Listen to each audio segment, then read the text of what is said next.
tenemos el tema de la nutrición espiritual para la gloria de Dios. Y vamos a iniciar, hermanos. Vamos a darle el tiempo a este devocional. Y quiero comentarles a ustedes que la oración propiamente es la nutrición espiritual que nosotros necesitamos día a día. Aquí no tenemos ya que ver las cosas como si fuera el día de lo que fue al día de ayer, de lo que pudimos recibir en días pasados en cuanto a nuestra oración, en cuanto a nuestra relación personal con Dios significó. Nosotros tenemos que buscar en el día a día nutrirnos espiritualmente. Igual que el cuerpo necesita comida física, así el espíritu, hermanos, necesita su propio alimento. Entonces, para este sentido, nosotros hemos sido diseñados por parte de Dios de una manera tan especial, tan particular, que, por ejemplo, quiero decirles que las neuronas específicamente se nutren de un compuesto químico muy particular, que es el ácido glutámico. No hay ninguna otra molécula, ningún otro nutriente que pueda propiamente llegar a las neuronas y entonces necesita algo específico, ¿verdad? Del ácido glutámico, las neuronas tienen la capacidad de, a través de un ciclo muy particular, que es el ciclo de Krebs, pueden llegar al punto de fabricar el, el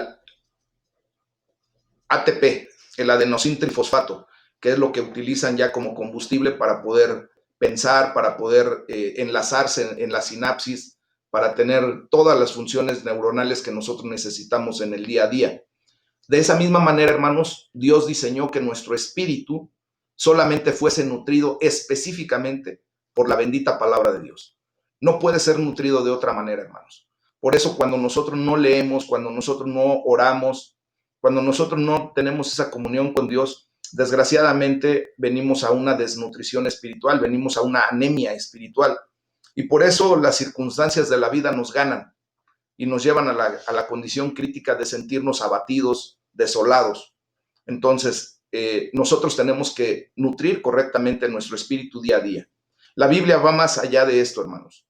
La oración es poderosísima y es como dice Charles Spurgeon, dice, el delgado nervio, ese pequeño filamento que mueve los músculos de la omnipotencia de Dios, se llama oración. Nosotros para poder mover nuestros músculos, ¿verdad?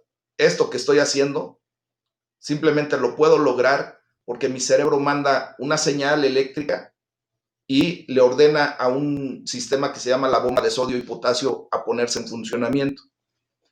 Esa bomba de sodio y potasio se pone en funcionamiento porque los nervios que van desde mi cerebro hasta el músculo que está implicado, ya sea el bíceps o el tríceps en la parte de atrás, tiene esa condición y le provoca que se salga el sodio y entra el potasio para que pueda estirarse el músculo. Después se sale el potasio y entra el sodio para que lo pueda recoger. Y de esa manera es como funcionamos nosotros electroquímicamente en nuestro sistema.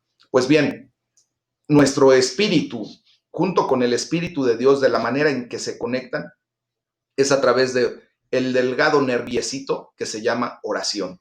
Y es ahí donde nosotros, ¿verdad? Tenemos la gran bendición de que todos los días podemos nutrir nuestra condición espiritual a través de la oración. La oración, hermanos, tiene el poder de cambiar circunstancias completas, cambiar a los demás, cambiarnos a nosotros mismos, que es lo más interesante, ¿verdad? Y podemos ver cómo la historia, ¿verdad?, se redefine a través de la oración.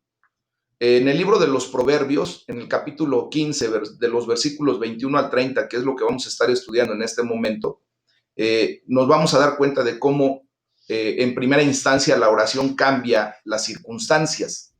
Y yo los quiero llevar a que leamos el versículo 29 de el capítulo 15 de Proverbios. Y dice la palabra de Dios, Jehová está lejos de los impíos. Pero aquí está lo importante en esta parte que quiero resaltar para ustedes. Pero Él oye la oración de los justos. Entonces, ahorita tú puedes levantar tu mano y decirle, Señor, gracias porque tú oyes mi oración. A lo mejor tú me podrías decir, pero yo no soy justo, pastor. De repente me paso de listo y de repente todavía cometo errores. efectivamente, todavía estamos en este cuerpo, pero Dios nos hace justos delante del Padre a través de la fe que ejercemos en Jesucristo. Romanos 5:1 es muy claro. Dice, justificados, ahí está, justos. Por la fe tenemos paz para con Dios por medio de nuestro Señor Jesucristo. Por lo tanto, tú y yo podemos considerarnos justos delante de Dios, no por nuestras obras, sino por los méritos de Jesucristo que se han atribuido a nuestras vidas. Nuestras oraciones, hermanos, por lo tanto, pueden marcar la diferencia en todo lo que ocurre. Porque vuelvo a repetirles el versículo 29, dice que el Señor se mantiene lejos de los pecadores, de los impíos, de los que no tienen piedad, de los que actúan sin el temor de Dios. Dice, pero escucha las oraciones de los justos. Escucha las oraciones de aquellos que de alguna manera hemos venido a los pies de Cristo por fe y tenemos el temor de Dios. Y eso es lo que nos hace justos, hermanos. De acuerdo con el autor de los Proverbios, la santidad significa mantener la senda enderezadita, derechita, derechita. Y fíjense que el versículo 21 es propiamente lo que nos declara. Dice, en la parte B, quiero leerlo. Bueno, lo voy a leer todo completo, pero quiero realzar la segunda parte. La necedad es alegría del falto de entendimiento, mas el hombre entendido endereza sus pasos. Para la gloria de Dios, tú y yo somos hombres y mujeres entendidos de los caminos de Dios, porque precisamente por eso estamos atendiendo a este tipo de devocionales, hermanos, porque estamos enderezando nuestros pasos, estamos permitiendo que Dios sea el que guíe nuestros pasos. También tenemos que aprender a escuchar el consejo, y el consejo viene de Dios. Dice, los pensamientos son frustrados donde no hay consejo, mas en la multitud de consejeros se afirman correctamente los pensamientos, se afirma el enderezar nuestro camino. ¿Y saben de dónde tenemos nuestro mayor consejo, hermanos?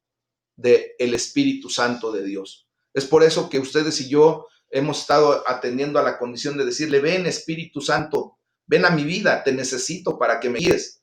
¿Cuántos de nosotros nos hemos dado cuenta, honestamente, hermanos, de que tristemente hemos caminado por esta vida sin una guianza divina y nos hemos golpeado de tal manera que nos ha dolido la vida? La vida misma nos ha dolido.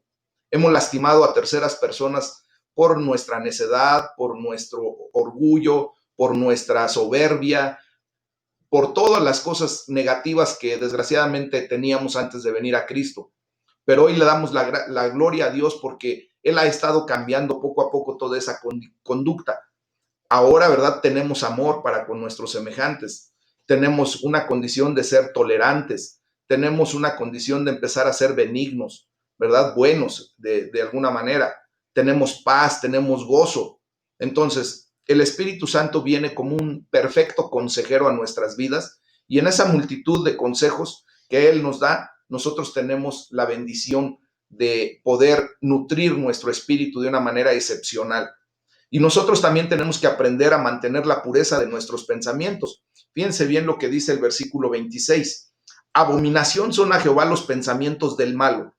Es algo que reprueba, es algo que vomita propiamente, que no le gusta. Dice, más las expresiones de los limpios son limpias. O sea, que cuando nosotros venimos a enderezar nuestros caminos, ¿verdad? Nuestros pensamientos también son enderezados, porque obviamente estamos nutridos de la palabra de Dios y nosotros estamos siendo limpios por la sangre de Cristo. Ahora ya lo entendemos. Por lo tanto, nuestras expresiones, nuestros pensamientos siempre van a empezar a tener la tendencia correcta a ser limpios, puros, ¿verdad? Estamos ya sacando de nuestra vida toda aquella basura que de alguna manera nos hacía impuros delante de Dios. También esto significa, hermanos, responder a la gente con respuestas meditadas en la oración. Fíjense lo que dice el versículo 28. El corazón del justo piensa para responder. Ahora tú y yo, antes de decir cualquier cosa, ¿verdad? El Señor nos da la oportunidad de pensar un poquito antes de regarla. ¿Cuántas veces tú y yo hemos regado el tepache completamente cuando respondemos sin pensar? Y después decimos, chin, yo no quería decir eso. O ya después, perdóname, la verdad no quería decirte aquello, pero ya te lo dije, ni modo. No, ahora en el corazón de nosotros, ¿verdad? el Espíritu Santo siempre nos va a estar recomendando, nos va a estar exhortando para pensar primero antes de responder cualquier cosa. Dice la palabra de Dios que la respuesta blanda aplaca la ira. Nosotros tenemos que aprender a responder, ¿verdad? De una manera en donde bendigamos la vida de la persona que está enfrente de nosotros para no herirla con nuestras respuestas. Hemos estado orando, hermanos, con una condición de que el Señor nos lleve hasta en nuestras expresiones faciales, en nuestro lenguaje no verbal, que la gente que nos ve, que escucha nuestro comentario o está con nosotros platicando, pues no se sienta perturbada por nuestra postura arrogante en nuestro cuerpo físico. Podemos decirle, es que yo te amo, ¿verdad? Y con una expresión hasta de enfado, de enojo, que lejos de provocar algo positivo, tristemente, pues mejor lo hacen a uno a un lado, ¿verdad? Nosotros no tenemos que llegar a ese punto, hermanos. La oración, hermanos, es una planificación cuidadosa que no se opone entre planificar y orar.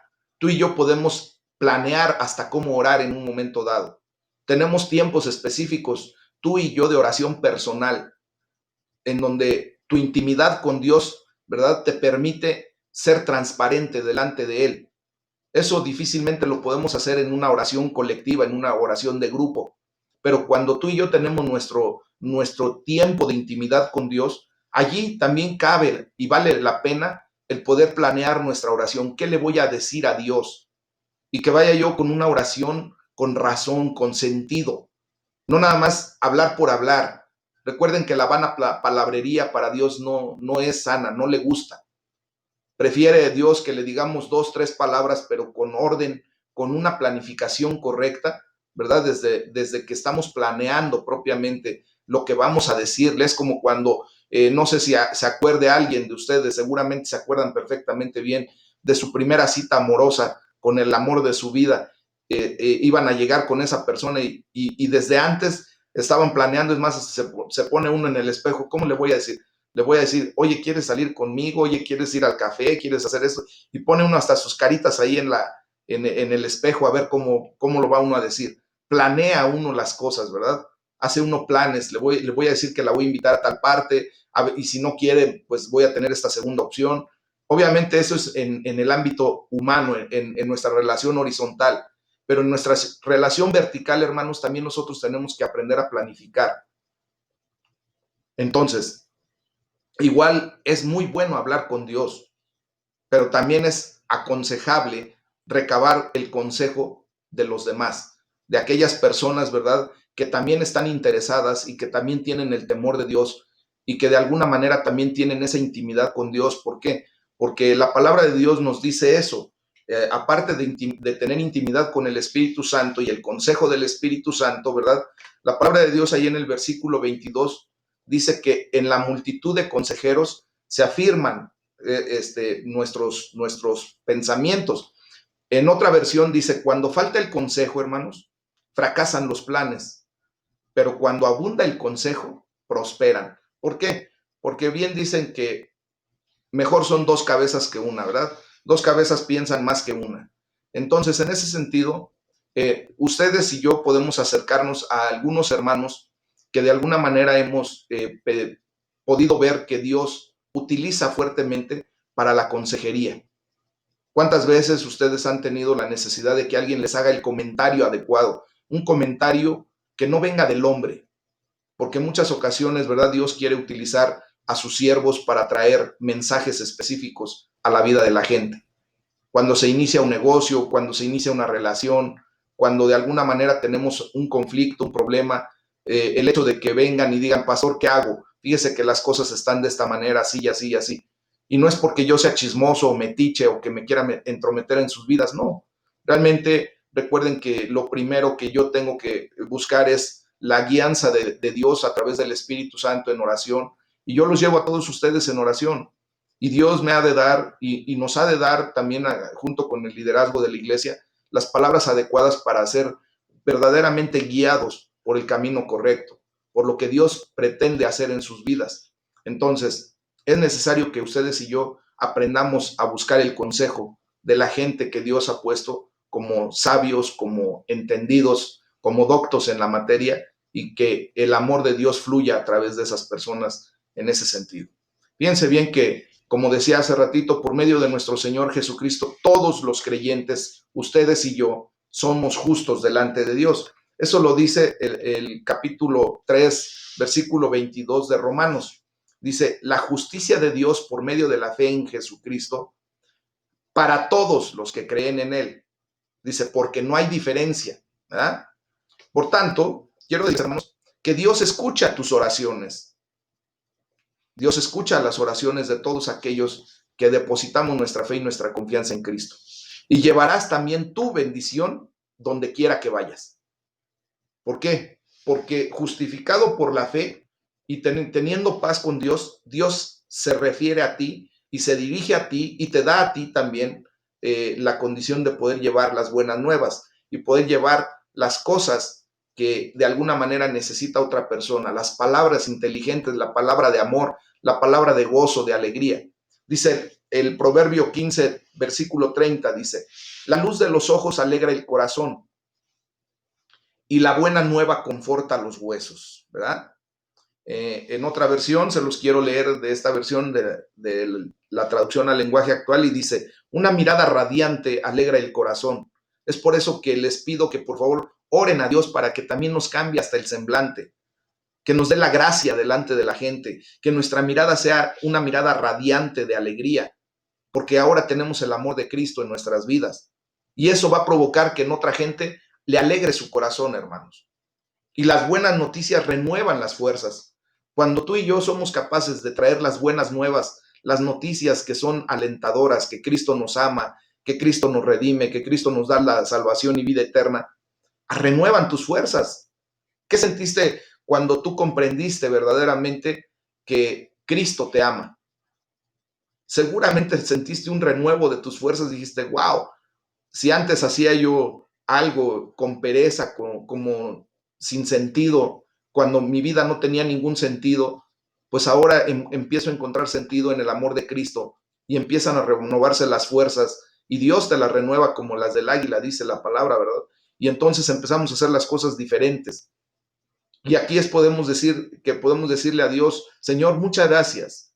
Muchas gracias por las muchas veces que has escuchado mi oración. Pero también muchas gracias, Señor, por las tantas veces, esas muchas veces que has respondido ya a mi oración.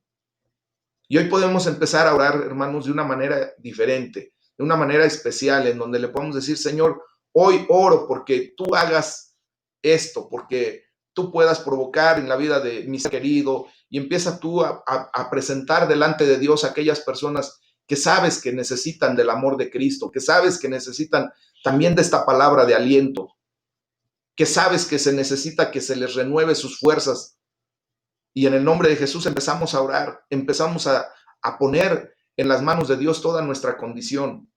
Y es el día de hoy donde nosotros tenemos que aprender a buscar ese toque fresco en nuestras vidas. Amén. Y eso es lo que nos lleva a la bendición. Ahora vamos al libro de los Hechos de los Apóstoles, hermanos, al capítulo 16, y vamos a estar atendiendo del versículo 16 al 40. Porque aquí vamos a aprender cómo la oración cambia a la gente. Te cambia a ti, sí, efectivamente, te está cambiando y me cambia a mí, pero también tiene el poder de cambiar a todo el mundo. Ayer en la predicación hablábamos acerca de que cuánto necesita nuestra nación, nuestra colonia, nuestra ciudad, nuestra casa, nuestra familia, ser transformados por el amor de Cristo. Y se necesita, hermanos, pero tú y yo tenemos que ser el factor de cambio. Somos los instrumentos que Dios ha querido usar para mostrar su amor y para mostrar su poder.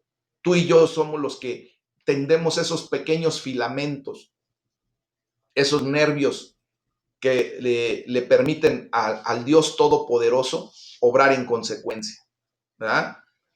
Por ahí hay un libro de John Paul Guichot que habla acerca de que la oración es como cuando se tienden las vías de un ferrocarril, de un tren, en donde nosotros lo que hacemos es propiamente tender esas vías para que el poder de la locomotora Ustedes saben que es increíble, la fuerza de una locomotora arrastra cientos de toneladas fácilmente, pero esa misma locomotora tiene tanto poder y es tan grande que si no se tendieran las vías adecuadas, solamente se enterraría y no tendría la capacidad o la opción de ir más adelante. Entonces nuestras oraciones no es porque Dios se vaya a enterrar y sea como la locomotora, es una alegoría que estoy utilizando. Pero cuando nosotros tendemos las vías a través de la oración, Dios se desplaza, Dios se manifiesta en todo su poder, en toda su gloria y empieza a hacer cambios radicales en la vida de la gente. Entonces, aquí hay una pregunta muy particular. Los que hemos ya estado estudiando la palabra de Dios, podemos analizar ya desde el punto de vista de lo que fue la iglesia primitiva y realmente podemos ver y preguntarnos qué fue lo que realmente hizo que la iglesia primitiva fuera tan poderosa. Y digo tan poderosa que hasta el día de hoy estamos nosotros teniendo las consecuencias y viviendo las consecuencias de lo que la iglesia primitiva vivió en sus inicios, después de que el Señor Jesucristo ascendió y después del día de Pentecostés, cuando la iglesia fue revestida del poder del Espíritu Santo. ¿Qué fue lo que hizo verdaderamente? ¿Qué fue lo que sucedió? Pues miren, ciertamente parte de la respuesta es la vida de oración de aquellos que fueron los primeros creyentes. Desde el aposento alto con los 120 que estaban esperando la venida del Espíritu Santo, ¿verdad? Creyendo en la promesa de Jesucristo, empezó esa revolución a través de la oración, porque ellos oraron regularmente. Y di conmigo, regularmente, porque esa es la realidad. Tú y yo tenemos que aprender a orar regularmente. Y el regularmente pues, quiere decir día a día, en todo momento, en cualquier circunstancia, en cualquier situación. Porque parece, hermanos, que la oración era un hábito muy regular. Fíjense lo que dice el versículo 16 de Hechos 16. Dice, aconteció que mientras íbamos a la oración, ahí está el punto, ellos iban, ¿verdad? Iban a la oración. Dice, esto sugiere, hermanos, que no solamente oraban cuando estaban solos, sino que se reunían para orar juntos y frecuentemente. Eso es lo que hacía la diferencia entre una iglesia, o es lo que hace propiamente la diferencia entre una iglesia avivada, una iglesia que vive en la gloria de Dios a través de la oración y de una iglesia apagada, de una iglesia triste, de una iglesia que no tiene mucha actividad en los quehaceres del Señor, ¿verdad? Nosotros en el nombre de Jesús estamos viendo cómo Dios está obrando milagros, prodigios, maravillas, de mucha gente que Dios ha estado sanando últimamente y que la gloria de Dios ha estado manifestando. Y seguramente en tu vida no solamente es la sanidad física, sino lo que estás viviendo actualmente, que es la sanidad espiritual, la sanidad de tu alma, cuando tú estás siendo libre en el nombre de Jesús. Eso es lo que estamos viendo. ¿Cuánta gente ahorita está viniendo a los pies de Cristo con un nacimiento nuevo, que es el milagro más asombroso que podemos nosotros ver? También ellos oraban en el nombre de Jesús. Se les enseñó a orar en el nombre que es por sobre todo nombre. La oración cristiana, hermanos, es poderosa porque no oramos en nuestro nombre, sino que realmente aprendimos a orar en el nombre de Jesús, que es en el nombre en donde verdaderamente hay poder. Fíjense bien lo que vamos a estudiar a continuación en el versículo 17 y vamos a ver cómo Pablo era seguido en la ciudad de Filipos por una adivina. Es una historia muy, muy particular que ya hemos leído, que claramente estaba bajo una influencia demoníaca como resultado de practicar cosas ocultas, brujería propiamente. Y vamos a ver lo que dice el versículo 17 para efecto de poner el contexto. Dice, esta, o sea, la adivina, la mujer, siguiendo a Pablo y a nosotros, daba voces diciendo, estos hombres son siervos del Dios Altísimo, quienes nos anuncian el camino de salvación. Quiero decir que finalmente, después de varios días de esto, Pablo ya no podía aguantar sus interminables retahílas. ¿Por qué? Porque constantemente le estaba duro y dale, ¿verdad? Lo estaba hostigando el demonio que esa mujer traía adentro. Entonces se volvió repentinamente, se dio vuelta y cuando estaba esa mujer en esa condición, reprendió al espíritu. Y fíjense lo que le dice ahí en el versículo 18. Dice, y esto lo hacía por muchos días, mas desagradando a Pablo, este se volvió y dijo al espíritu, te mando, y aquí está la clave de todo, hermanos, en el nombre de Jesucristo, que salgas de ella. Y en consecuencia dice, y salió en aquella misma hora. En aquel mismo momento, hermanos, el espíritu maligno salió. Por lo tanto, nosotros podemos determinar aquí, la palabra de Dios nos enseña claramente que el nombre de Jesucristo es poderosísimo. La única manera de enfrentarnos al poder de los demonios es mediante el nombre de Jesús. Ningún demonio puede contra Jesucristo. Él nos libera de las fuerzas demoníacas y así como vimos que transformó totalmente la vida de aquella joven, porque en el momento en que el demonio salió, ¿verdad? Pues obviamente hubo una transformación. Ahora, tú y yo podemos decir, pero yo no estoy endemoniado. Efectivamente, cuando ya estamos en los pies de Cristo, hermanos, cuando ya hemos venido a ejercer fe en su nombre, nosotros como verdaderos hijos de Dios, cuando hemos venido al nuevo nacimiento, no podemos volver a ser poseídos por Satanás ni por sus demonios. Pero desgraciadamente tú y yo constantemente estamos siendo controlados e influenciados por los demonios que Satanás manda en contra de nuestras vidas. ¿Cuáles son esos demonios? ¿Cuántas veces en este fin de semana mostraste ira, impaciencia? ¿Cuántas veces empezaste todavía a despotricar, a hablar con groserías de mala manera? Algunos todavía estuvieron metidos en el internet no para ver propiamente mensajes bíblicos, ni mucho menos para cantar alabanzas a Dios. Muchos, desgraciadamente, todavía estuvieron metidos ahí para ver pornografía, para ver situaciones que no convienen a un hijo de Dios. Entonces, esos son los demonios que nos influencian. Cuando tú estás tranquilamente, ¿verdad? Pensando en que vas a tener tu devocional, que vas a orar, que vas a leer la palabra de Dios, de repente se te viene a la mente algo y dices, no, ahorita mejor no, voy a hacer mejor esto otro. Y te sales completamente del camino que Dios ha trazado para tu vida. Esos son los demonios que te influencian, los que te controlan de alguna manera cuando todavía sabes tú de antemano que la ira, que el enojo, que los celos, la mentira, todo eso proviene de Satanás. Entonces, te dejas controlar por los demonios, por esas condiciones, y todavía manifiestas ira, pleito, contienda, disensión, celos. Eso ya tiene que desaparecer de tu vida, hermano, porque la paz de Dios tiene que gobernar tu corazón. Entonces, ahí es a donde nosotros podemos verdaderamente ver cómo Dios cambia a nuestra persona a través del nombre de Jesucristo, porque salen los demonios de nuestra vida, salen esos pensamientos equivocados. Tenemos que aprender a orar en todas circunstancias, hermano. En cualquier circunstancia, por difícil que sea, por agradable que sea, también tenemos que aprender a orar y decirle, Señor, gracias, porque hoy está lloviznando, se sigue nutriendo la tierra con el agua que mandas temprana y tardía, y gloria a tu nombre, ¿verdad? Eso es lo que debemos estar orando constantemente. En el momento que sea necesario y oportuno, levantar nuestra oración. No importa que tú estés haciendo tus actividades, aún dentro de tus actividades, cuando algo te sale bien, tenemos que aprender a decirle, Padre, gracias, porque me has dado la habilidad, me has dado el don para poder hacer esto y que me saliera bien. Me has dado la gracia en este momento de que las cosas resultaran como debe de ser. Y ahí es cuando nosotros tenemos intimidad constante con Dios.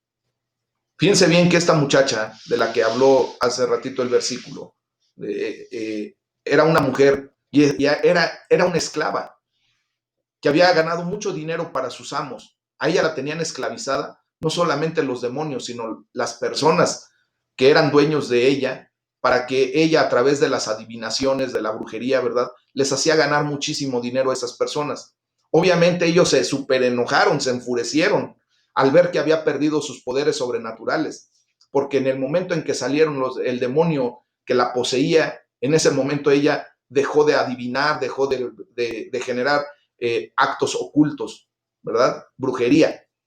Y entonces viene la respuesta en contra de Pablo y de Silas, ¿verdad? Le echan mano. Y fíjense lo que sucede ahí en el versículo 19 y 20. Dice, pero viendo sus amos que había salido la esperanza de su ganancia, o sea, el demonio que traía su ganancia, prendieron a Pablo y a Silas y los trajeron al foro ante las autoridades. Y presentándolos a los magistrados dijeron, estos hombres siendo judíos, alborotan nuestra ciudad.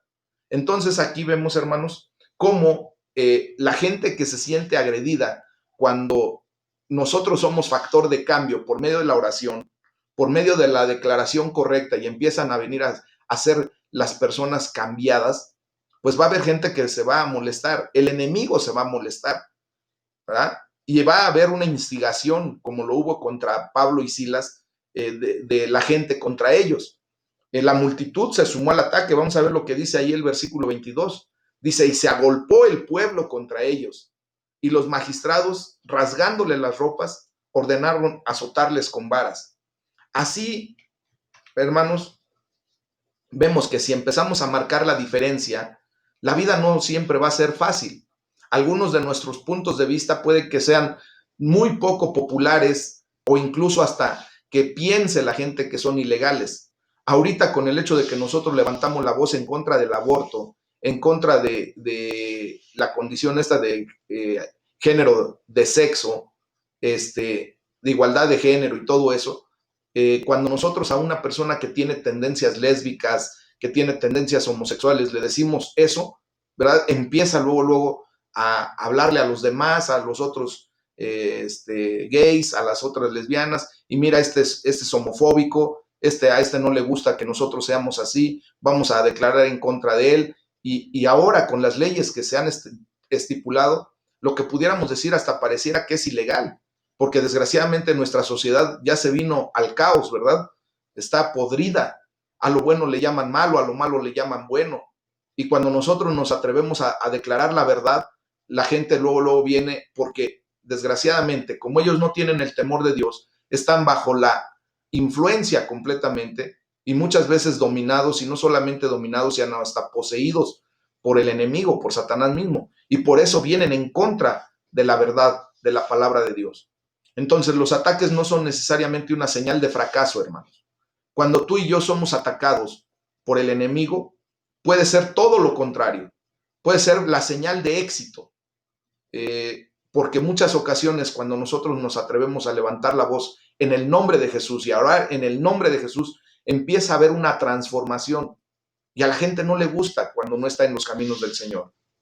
Y por eso te ponen el pie, por eso te provocan problemas, ¿verdad? El enemigo te pone enfermedades, te quita posesiones, te quita dinero, para que tú te sientas desestabilizado por otras áreas y dejes de hacer lo que es correcto. Y quites la mirada de Cristo. Te desenfocas y empiezas a ver tus circunstancias y te puede pasar nuevamente lo que le pasó a Pedro cuando él estaba ya caminando sobre las aguas, viendo un gran milagro, viendo algo increíblemente portentoso de parte de Dios, y de repente se desenfoca porque ve la tormenta, deja de ver a Jesucristo y viene a hundirse, empieza a hundirse, ¿verdad? Y a gritar, Señor, sálvame que perezco. Obviamente lo que tenemos que hacer una vez que nos desenfocamos y nos damos cuenta de que estamos empezando a caer, pues lo primero que tenemos que hacer nuevamente es orar en toda circunstancia y decirle, Señor, sálvame que perezco, sálvame que me está sucediendo esto. Ser transparente delante de Dios como lo hemos venido estudiando, ¿verdad? Entonces, los magistrados en ese momento, hermanos, se dieron a la presión y ordenaron que les arrancaran los vestidos, los azotaran. Y aquí viene algo muy importante. Había un guardián de la cárcel que tenía que estar acostumbrado a que la gente llegara allí enojada, maldiciendo, perjurando, haciendo de las suyas. Yo creo que los carceleros han de ser de las personas más ofendidas de cualquier otro tipo de trabajos, ¿verdad? En contraste, vamos a ver cómo ahí en el versículo 25 la palabra de Dios nos muestra que a medianoche Pablo y Silas no le decían groserías, no le decían, oye, sácame, hijo de... No, a ellos los encontró orando, cantaban himnos a Dios y los presos los oían. Por lo tanto, hermanos, hay un gran poder en la combinación de la oración y la alabanza. Y fíjense qué es lo que sucedió. La palabra de Dios nos enseña que un terremoto sacudió la prisión completa y todas las puertas se abrieron. El carcelero estaba a punto de suicidarse porque obviamente si se le escapaban los prisioneros, pues venía contra él algo no solamente de la muerte, sino primero era una tortura increíble por parte de los romanos. Entonces, al pensar él que todos los prisioneros se habían escapado, temía las consecuencias que vendrían y él prefería mejor suicidarse antes de que llegaran sus superiores. Pero Pablo, al ver delante de sí la libertad, haciendo lo correcto, hermanos, eligió quedarse y llevar a su carcelero a Cristo. Tú y yo muchas veces tendremos que elegir quedarnos en la condición en la que estamos, por difícil que sea, con tal de llevar a una persona a los pies de Cristo. Cuando Pablo le aseguró que todos los prisioneros seguían allí, el carcelero preguntó, ahí en el versículo 30, ¿qué tengo que hacer para ser salvo? Fíjense nada más. Aquello fue lo que se llama una oportunidad de evangelización o evangelizadora. Pablo expuso al carcelero lo que tenía que hacer y así, con su familia entera después creyeron en Jesús y fueron bautizados. Vean lo que es el poder de la oración y de la alabanza. Cuando estamos en el camino correcto, cuando estamos siendo guiados por el Espíritu Santo, cuando estamos nutridos en nuestro espíritu. Porque a Pablo no le importó la condición física de estar encerrado. Sabía, porque tenía una relación correcta con Dios, estaba perfectamente nutrido espiritualmente, sabía que esa era la oportunidad que Dios le estaba dando al carcelero y a su familia para venir a la salvación. Por lo tanto, la oración y el poderoso nombre de Jesucristo cambian a las personas. De inmediato la vida de este carcelero comenzó a cambiar. Empezó a mostrar compasión y lavó hasta las heridas de Pablo y Silas. Fíjense lo que dice ahí el versículo 33. Y él, tomándolos en aquella misma hora de la noche, les lavó las heridas y enseguida se bautizó él con todos los suyos. Después los alimenta, hermanos, fíjense. Y llevándolos a su casa, les puso la mesa y se regocijó con toda su casa de haber creído en Dios. Entonces, tanto como él y su familia se alegraron muchos. Dice, cuando fue de día, los magistrados enviaron alguaciles a decir, suelta a aquellos hombres, ¿va? Y dice, y quiere que este hombre lo conozcan ya públicamente como hijo de Dios, como cristiano. Llegaron a ser miembros fundadores de la iglesia de Filipos.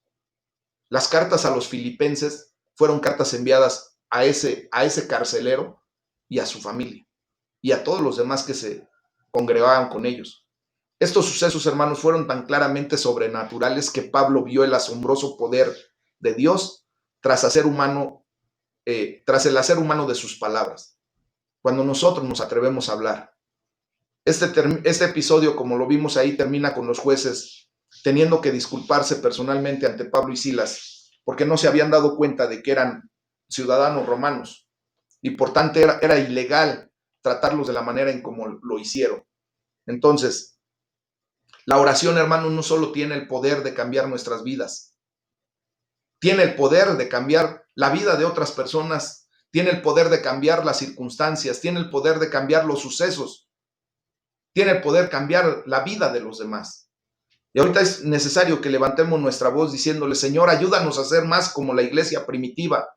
Es el momento en que nosotros tenemos que actuar de esa manera, hermanos. Ayúdanos a reunirnos constantemente para orar. Y le doy gloria a Dios porque aún a la distancia, hermanos, tenemos ya la tecnología, la capacidad de poder reunirnos a orar. Y es por eso que lo cito día a día. Y la gloria sea para el Señor. Gracias por el poder del nombre de Jesús que ahora nos ha sido dado. Señor, te pedimos que la oración y la alabanza que levantemos estén en la base de todo lo que hagamos. Y van a ver ustedes cómo empieza a cambiar nuestra realidad, hermanos. Cómo empieza a ser la diferencia de el ser humano caído versus el ser humano redimido por el poder del nombre de Jesucristo. A Él sea la gloria por siempre. Amén.